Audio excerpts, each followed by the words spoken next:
At my baby shower, in front of my family, my husband's family, our friends, everyone, my mother-in-law stood up, looked straight at me and said, "We're getting a paternity test, just to be safe." She said it like she was asking if I wanted more cake, like it was no big deal to question whether the baby inside me belonged to her son. Then my husband, who I've loved, supported, and trusted for 5 years, nodded and added, "Can't hurt." He wouldn't meet my eyes.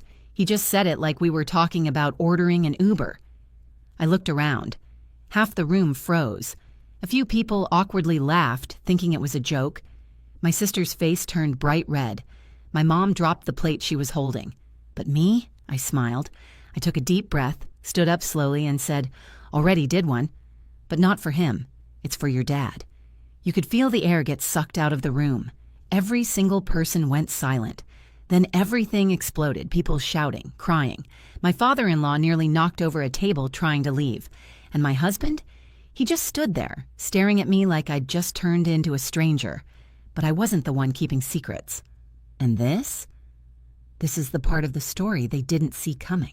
My name is Leona Hart, and by the time I was 7 months pregnant, I had already decided that my baby's last name might be the only thing I kept from my husband's side of the family.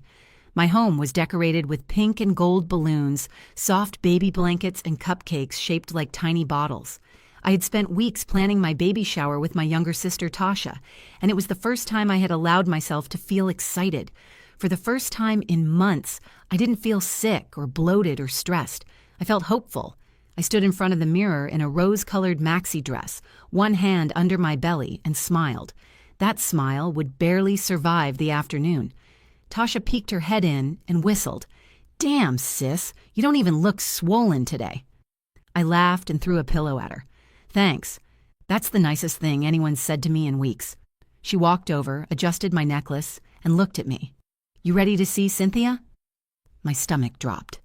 Cynthia Hart, my mother-in-law, had a way of draining the joy out of a room. It wasn't what she said, it was how she said it. She never directly insulted me. She didn't have to. She'd use a smile to mask every dig, every judgment. The first time we met, she looked me up and down and asked if my parents were in education or entertainment, as if I couldn't possibly have gotten into law school without a shortcut. And yet, here I was, still trying to win over a woman who never wanted to see me win at all. "I'm not ready," I admitted, "but it's Micah's day." That was our son's name, Micah, a name I had chosen, one my husband Evan didn't even fight me on. At that moment, I thought it meant he was finally listening. I thought we had finally become a team. The guests started arriving. Friends from college, coworkers, cousins, old neighbors. My mom, Janet, was the first to show up, arms full of food, already fussing over centerpieces and trying to feed everyone. She kissed my cheek and whispered, "You look like a goddess." I hugged her tight. "I don't feel like one, but thanks." When Evan's parents arrived, the energy shifted. Walter, my father-in-law, hugged me a little too long. He always did. He'd kiss my cheek and linger, like he wanted to say more. He'd send me messages late at night asking how I was sleeping, how the baby was kicking, if Evan was treating me well. I used to think he was just kind. Then I started paying attention. Cynthia strutted in behind him, carrying a box and wearing a tight-lipped smile. "We brought our own cake. You know how Evan likes chocolate." She looked me up and down. "You've grown." "I'm pregnant, Cynthia. That's kind of how it works." She smiled wider. "Yes, well, not all weight gain is baby-related." I forced a laugh, excused myself, and went into the kitchen. Tasha followed. "I swear to God, if she breathes wrong, I'm flipping the buffet table," she said. "Please don't. I like the food too much." Despite Cynthia's attitude, the party went smoothly. At first, there were games, gifts, and laughter. For a little while, I forgot who was in the room. My best friend made a toast. My aunt cried during the slideshow. Evan rubbed my back while I opened onesies and rattles and books I'd loved as a child. He looked proud. I looked loved. But underneath it all, something in me stayed alert, like a wire pulled too tight. Cynthia had barely spoken to me all day, but she hovered near Evan, whispering in his ear every chance she got. When I caught his eye, he'd smile and brush it off, but I could tell he was hiding something. It wasn't guilt exactly, it was hesitation. He looked like a man trying to avoid stepping on a landmine. I just didn't know which one. At one point, I noticed Walter sitting by himself, watching me, not Evan, me. His eyes stayed on my face, my hands, my belly. When I met his gaze, he looked away and adjusted his watch like he hadn't been staring. It was subtle, but my skin crawled. I moved closer to the group. The last game was Guess the Baby Stats, and just before we started, I saw Cynthia whisper something in Evan's ear again. This time, he nodded. He didn't look happy about it, but he nodded. My mom noticed it too. She leaned over and said, "Do you know what that's about?" "No idea," I lied. In truth, I had a bad feeling. Cynthia never whispered anything good. I expected a passive-aggressive comment, maybe a dig at my parenting before it had even started. I didn't expect what actually came, but I should have. Because when someone shows you who they are, believe them. And Cynthia had shown me from the beginning that she didn't see me as a wife, a mother, or even a person worth trusting. She saw me as a threat. And that day, she decided to finally say it out loud. We had just finished the baby trivia game when Cynthia cleared her throat. She stood at the end of the living room, a glass of sparkling cider in one hand, and tapped her fork against it like she was about to give a speech at a wedding. I froze. She wasn't smiling anymore, not the fake kind, not any kind. She looked like a woman on a mission. "I just want to say," she began, "thank you to everyone who came today. It's been enlightening." People chuckled awkwardly. Evan's eyes darted to me, then back to her. "But before we all get too carried away," she said, "Evan and I have talked and we've decided we're going to get a paternity test, just to be safe." The room fell silent. The music kept playing, but quieter now, like even the speaker system was embarrassed. Someone near the back laughed nervously. My cousin coughed. My mom blinked like she hadn't heard right. I didn't say anything. I couldn't. It felt like all the air had been sucked from my lungs. Cynthia looked directly at me, waiting. Evan finally stepped forward and put a hand on my shoulder. His voice was soft, but it hit like a slap. "It can't hurt, babe, just to shut everyone up, right?" I looked at him, searching his face for any sign of irony, any indication that this wasn't real. But he meant it. He actually meant it. I stood up slowly, not saying a word. My sister Tasha jumped in before I could. "Are you serious?" she snapped. "You're really doing this here? At her baby shower?" Cynthia's smile returned, tight and controlled. "We just want to be sure, that's all. With how fast things moved after the wedding and with Leona's background..." She didn't finish that sentence. She didn't need to. My mom stood too, face flushed. "What background are you referring to?" Cynthia shrugged. "We just want to protect our son, our family. You can understand that, can't you?" The gall of it. To stand in my house, eat my food, watch me unwrap baby gifts, and then accuse me of lying about the father of my child in front of everyone. And to say it like she was asking about the weather. Evan didn't say anything else. He just stared at the floor like a boy caught between two parents. Like he had no say in it. Like he wasn't the man who had helped me pick out this home, this nursery, this life. Walter finally spoke. "Cynthia, maybe this isn't the time." She turned to him. "If not now, when? When she's already on the birth certificate? When it's too late?" I looked at him too.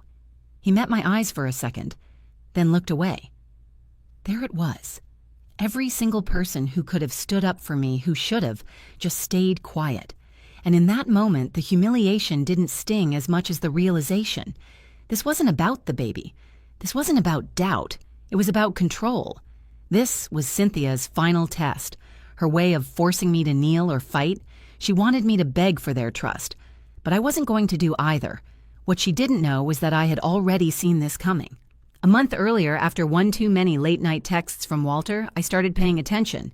One night, he messaged me at 1:14 a.m., asking how often Evan had been home. He claimed he was worried about me being alone. I showed the message to Tasha. She said what I had been afraid to admit, that something felt off. So I did something no one expected. I ordered a discreet at-home DNA testing kit. I swabbed my cheek, and when Evan fell asleep, I took a swab from him too. Then I waited. The results came back a week before the baby shower, and the first thing I did was check the baby's match against Evan's. It was a match. No doubt. I knew it would be, but part of me needed to see it, to know for sure. But then I did something else. I still had a DNA sample from a family ancestry kit Walter had left at our house over Christmas. He had bragged about tracking his Scottish roots. I sent that in too, just to satisfy a question that had been gnawing at the edges of my mind. When I got the results, I sealed them in an envelope and kept it in my purse. I didn't know what I would do with them, not yet, but I had them. I was ready. So now, as Cynthia stood there accusing me, Evan nodding quietly beside her, I realized this was the moment. I could stay quiet, let the shame settle in the room like smoke, or I could clear the air with fire. I looked around the room, at the people who thought they knew me, at the man I married, at the woman who never believed in me. Then I smiled. "Actually," I said, "I already did a paternity test." Cynthia blinked. "You what?" I stepped forward and took the envelope out of my purse. But not for Evan. I tested the baby against Walter. The room cracked open. The silence didn't last long, but for a few seconds it was thick enough to choke on. And then everything unraveled. When the words left my mouth, I tested the baby against Walter. It was as if I had ripped the roof off the house. The air snapped. Conversation stopped. Someone in the back whispered, "What?" like they were afraid they'd misheard me. But they hadn't.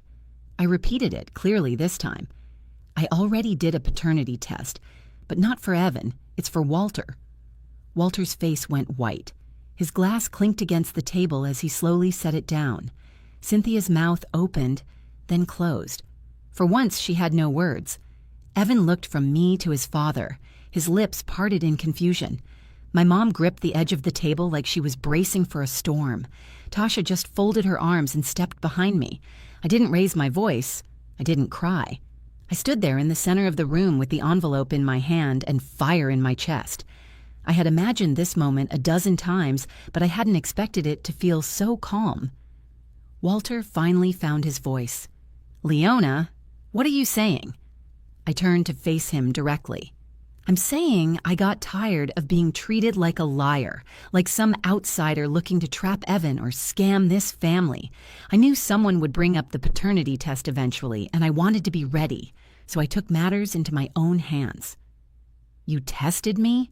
Walter asked, his voice shaking. "Without my permission?" "You gave it when you left that DNA kit at my house last December. You didn't think it mattered then." "I did." Cynthia slammed her glass down. "This is disgusting. You're out of your mind." I met her eyes. "I'm tired of defending myself, of being picked apart and second-guessed by you. I've been your son's wife for almost 3 years. I've never cheated on him, lied to him, or given you a reason to doubt me. But you've never needed a reason, have you? You just wanted to find one." Evan finally spoke. "Wait, so the test came back negative? What exactly are you saying, Leona?" I took a breath and looked at him. "I'm saying that Walter is not the father of this child. There's a 0% biological match, and I never believed he was. But the fact that I even felt the need to do that test should tell you something about the pressure your family has put on me." He stared at me like I was speaking another language. "You thought my dad might be the father? Why would you even think that?" I didn't, but I noticed things, messages, comments, the way he looked at me. "You ignored it when I brought it up. You always brushed it off, told me not to cause drama. So I decided to be the adult in the room and get answers instead of waiting for more questions." Walter was red now. He stood and pointed at me. "This is character assassination. I never touched you. I never said you did," I interrupted. "But your behavior was inappropriate. You crossed lines. And if I hadn't protected myself, you'd all still be sitting here questioning whether this child is even Evan's. So I proved it. I proved all of it." Cynthia stepped forward. "You've humiliated this family." "No," I said. "I gave you exactly what you asked for. The truth." The envelope was still in my hand. I placed it on the coffee table in front of Evan and stepped back. "Read it, or don't. It's yours. I'm done explaining myself." The room had gone from festive to silent in under a minute. People started looking at each other, unsure if they should stay or leave. Tasha walked up beside me and whispered, "You want me to start showing people out?" I nodded. "Start with Walter." Walter didn't move. He looked at Evan, then at Cynthia, then back at me. "You don't belong in this family." I tilted my head. "That's funny. I was just thinking the same thing about you." Tasha moved toward him, and Walter finally turned and walked out without another word. Cynthia followed, fuming. Evan stood in place, staring at the test results he hadn't opened yet. I didn't need him to. I knew what they said. My mom took my hand. "You didn't have to go through all that, baby." I looked at her. Yes, I did. No one else was going to stand up for me. When the room emptied out, Evan finally spoke again. "You should have told me. You didn't have to go behind my back." I turned to him. "And you didn't have to agree with your mother in front of our entire family. You didn't have to say 'can't hurt' like I hadn't given you every piece of myself. You want to talk about betrayal? Start there." He didn't answer, and I didn't push. That wasn't my job anymore. That day, I didn't just defend myself. I reclaimed something I had been slowly losing since I joined the Hart family: my voice, my boundaries, my peace. I had waited too long for someone else to speak up for me. In the end, I was the only one who did. The guests had mostly gone. Tasha was gathering plates in the kitchen while my mom comforted a shaken family friend who had witnessed the entire scene. The house still smelled like vanilla cupcakes and fried chicken, but the sweetness of the day had long since soured. Evan sat on the couch, staring at the envelope I had left in front of him. He hadn't opened it. He hadn't said another word since I confronted his parents. I stood a few feet away, waiting, but not pleading. I had said everything I needed to say. Finally, he spoke. "I just don't understand why you had to drag my dad into this. If you knew the baby was mine, why bring him into it?" His voice wasn't angry. It wasn't even defensive. It was small, confused, like a child realizing the grown-ups have been lying to him for a while. "Because I saw where this was heading," I said. "Your mother has been planting seeds since the moment she found out I was pregnant. I knew a paternity accusation was coming. I just didn't know when." "You still could have told me? And you still could have defended me when she said it. But you didn't." That stung. He looked down again, then finally reached for the envelope and opened it. He read the 2 sheets of paper, flipping between them. The silence stretched until he finally said, "So Walter really isn't a match?" "Nope. No biological relation to the baby? Not even a sliver." He nodded slowly. "And you really never thought he was the father?" I stared at him. "Are you asking me that as my husband or as Cynthia's son?" He flinched. "I just want to understand." I stepped closer. "Understand this. Your father sent me messages at 1 a.m. He asked if you were home.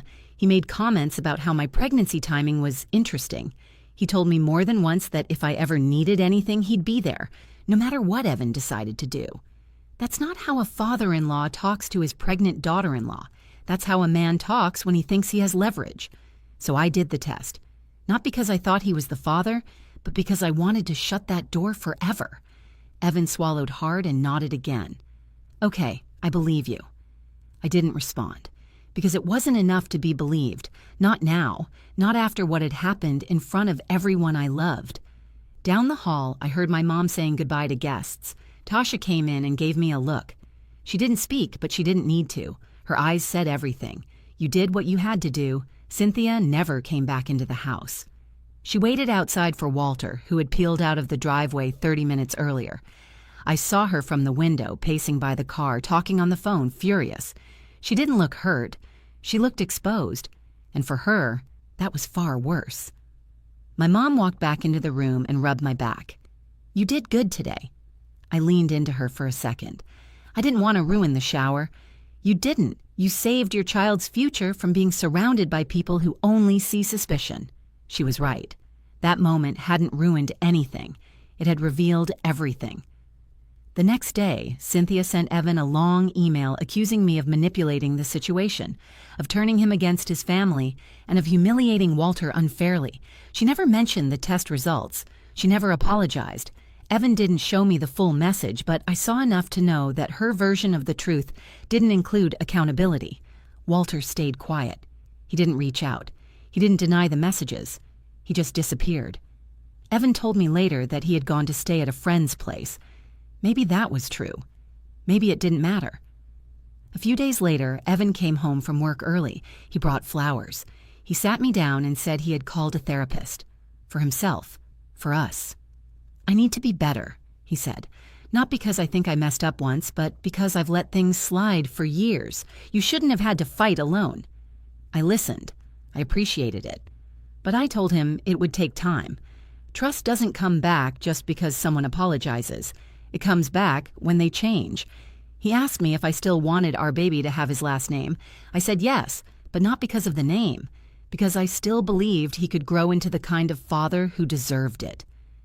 Micah was born 3 weeks early, strong, healthy, loud. He had Evan's eyes and my stubborn mouth. He screamed like he had something to say, like he had a story to tell. And when Cynthia asked to visit at the hospital, I said no. Not yet.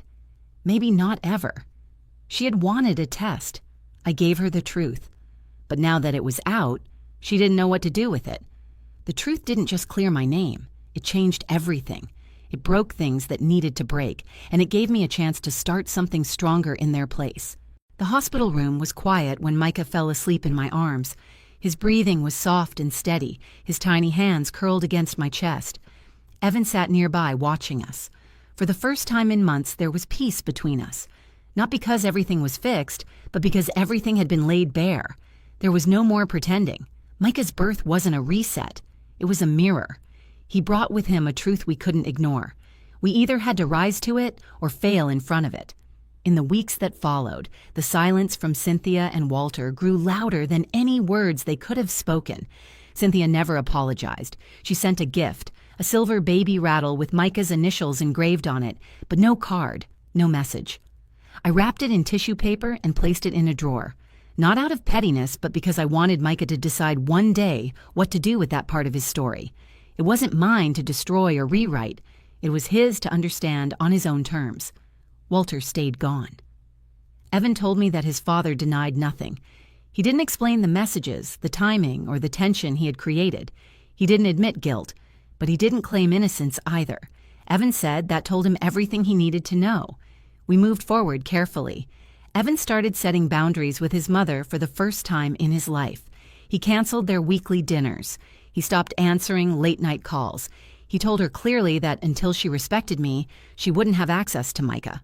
It wasn't easy for him. He'd always been the peacekeeper, the one who swallowed his discomfort to avoid confrontation.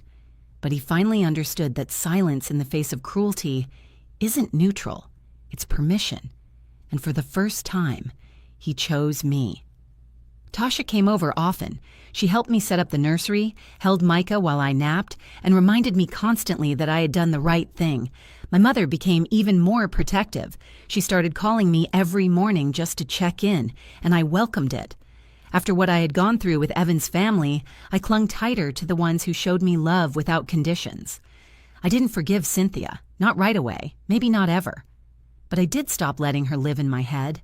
I stopped worrying about what she thought of me, or what lie she might try to spin next. She had shown her hand. The whole family had seen it. And once the truth is out, it's hard to twist it back into something polite. People talked, of course. Cousins called to ask questions. Friends who were at the baby shower sent long texts. Some were supportive, some were uncomfortable. But none of them mattered more than the quiet truth I carried now. I had defended myself without cruelty. I had protected my son before he was even born.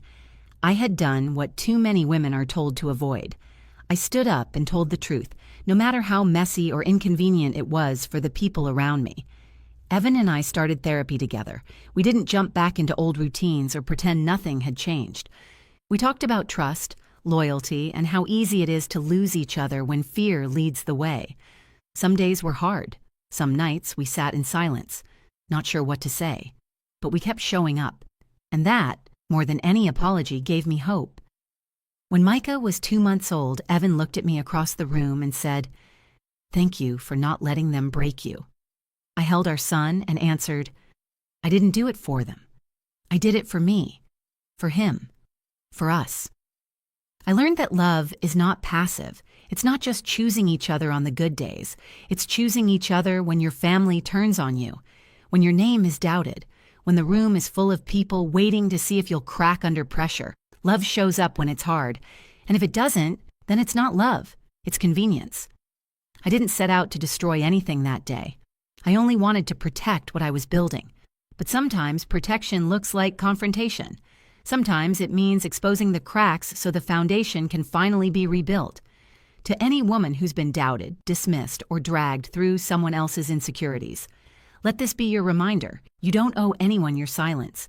You don't need their approval to tell the truth. And when they try to turn your strength into a threat, show them just how dangerous honesty can be. Micah won't remember that baby shower. But one day, when he's old enough to understand, I'll tell him the story. And I'll say, the day they tried to question your place in this world, I made sure they never did again. If this story made you feel something, anger, strength, even clarity, I hope you carry that feeling with you. Too many women are told to stay quiet, to protect the family image, to not make waves.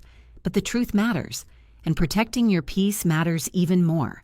If you've ever had to stand up for yourself in a room full of people who doubted you, drop a speech bubble in the comments and tell your story.